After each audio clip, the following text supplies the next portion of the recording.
Hello అండి, అందరికీ నమస్కారం. సో పొద్దున్నే వెదర్ చూసారా ఎంత ప్లెజెంట్గా ఉందో అండ్ ఎంత కూల్ అండ్ కామ్గా ఉందో. ఆ ఇద్దరు కనిపిస్తున్నారే, ముందు ఉన్న బ్లూ శారీ మా మమ్మీ అండ్ వెనుక ఉంది మా చిన్నమ్మమ్మ. మేమందరం ఎక్కడికి వెళ్తున్నారు అనుకుంటున్నారా? సో సమ్మర్ అంటే అందరికీ గుర్తొచ్చేది మోస్ట్లీ ఏంటండి, మామిడికాయలు అండ్ దాని తర్వాత చింత చిగురు. సో ఈరోజు మేము చింత చిగురు కోయడానికి మా పక్క పొలంకి అయితే వచ్చాము. సో ఈ తాటి చెట్టు చూసారా, చెట్టు నిండా కూడా ముంజకాయలు అయితే ఉన్నాయండి.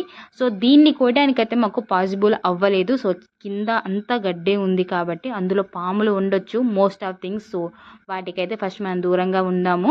అండ్ చింత చిగురు అన్నాను కదా, అదే అనమాట చెట్టు. సో ఇటు సైడు వాతావరణం అంతా చాలా కూల్గా ఉందండి. నైటే గట్టిగా వర్షం పడింది.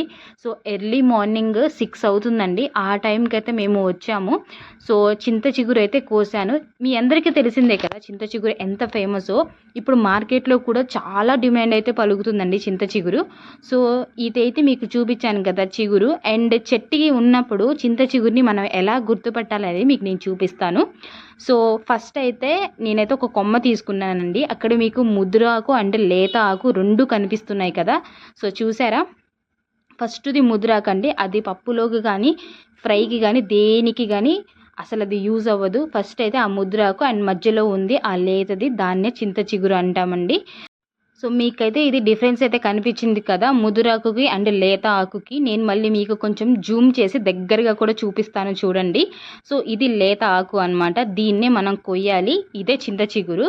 సో చింత చిగురుకి అండ్ ముదురాకుకి నేను మీకు డిఫరెన్స్ చూపించాను కదా, అలాగే ఈ చింత చిగురుని సంవత్సరం అంతా కూడా స్టోర్ చేసి ఎలా యూస్ చేసుకోవాలి, దేనికి మెయిన్గా యూస్ చేసుకోవాలి అనేది నేను నెక్స్ట్ వీడియోలో చెప్తానండి. ఈ వీడియో కనుక నచ్చినట్లయితే మీరైతే ఫస్ట్ సబ్స్క్రైబ్ చేయండి అండ్ లైక్ చేయండి.